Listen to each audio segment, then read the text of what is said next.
الخوت، السلام عليكم ومرحبا بكم كاملين فيديو جديد في رياكشن جديده. بطبيعه الحال منتخب غينيا كوناكري كما كنعرفوا داكشي اللي كيعاني منه، والبنيه التحتيه اللي عنده ضعيفه بزاف، وما كتوفرش على المعايير الدوليه من اجل اجراء مباراه دوليه.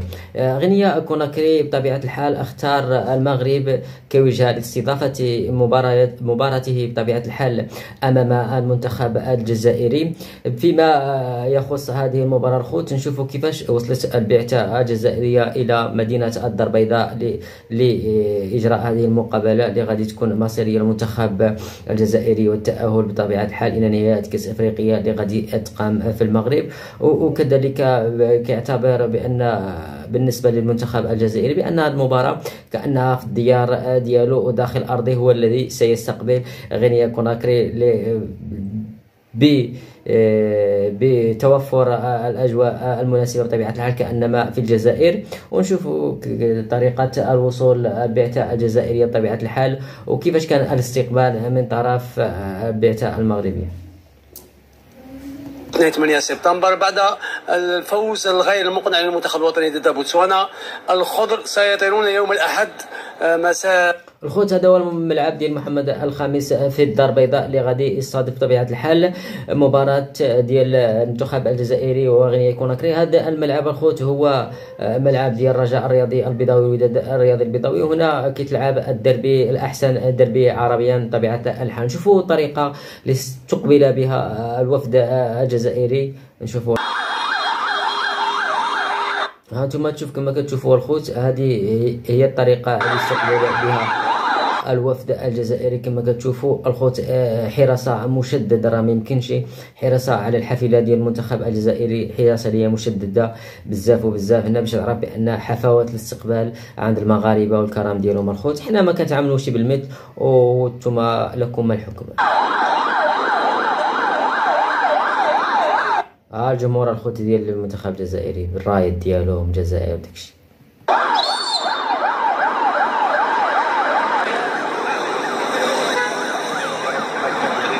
هذه الحافله بطبيعه الحال ديال المنتخب الجزائري المتوجهه نحو الفندق.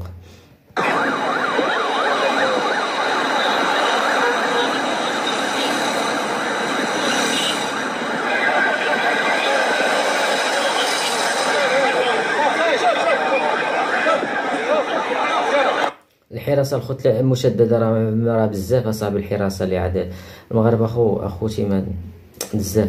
لكم التعبير ولكم الحكم.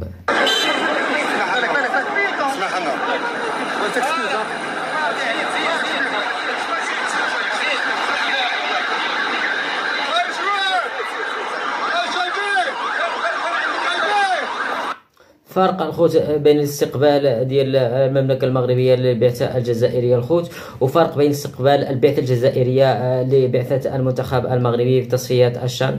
وكاملكم تابعتوا شنو كان وقع في ديك الشان الخوت ديال الشان ديال البراعم اللي كانوا لعبوا تما. لاحظتوا وشفتوا شنو كاين.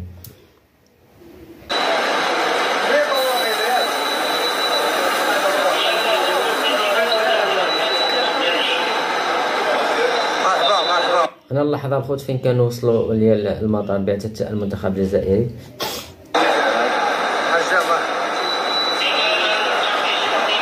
كتسمع غير مرحبا، ما كاينش شي حاجة غير مرحبا. الكرم اخويا، الكرم.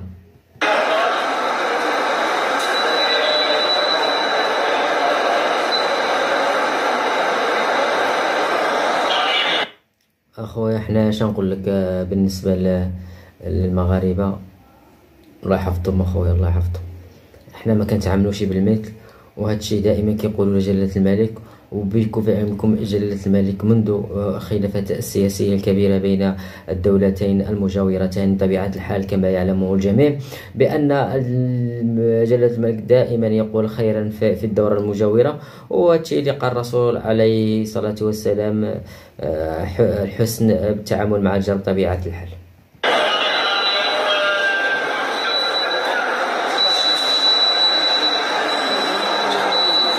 انتم الاخوت كما شفتوا فرحة وراحة اللاعبين الجزائريين اللي هما جاوا للمغرب باش يلعبوا المباراة امام غينيا كوناكري. بطبيعة الحال المباراة اللي كتندمج بطبيعة الحال ضمن تصفيات المؤهلة لكأس افريقيا المغرب كما شفتوا الحال. وبطبيعة الحال المنتخب الجزائري غادي يكون في الملعب، وغادي تكون الرايه ديال المغرب تما، وغادي تكون الخريطه المغربيه كامله مكموله، وهذا الشيء اللي غادي يدور البعثه الجزائريه بطبيعه الحال. كان معكم ابو عسير هابي، شكرا على اي واحد ولا واحد من العائله ديالنا الصغيره. السلام عليكم ورحمه الله تعالى وبركاته.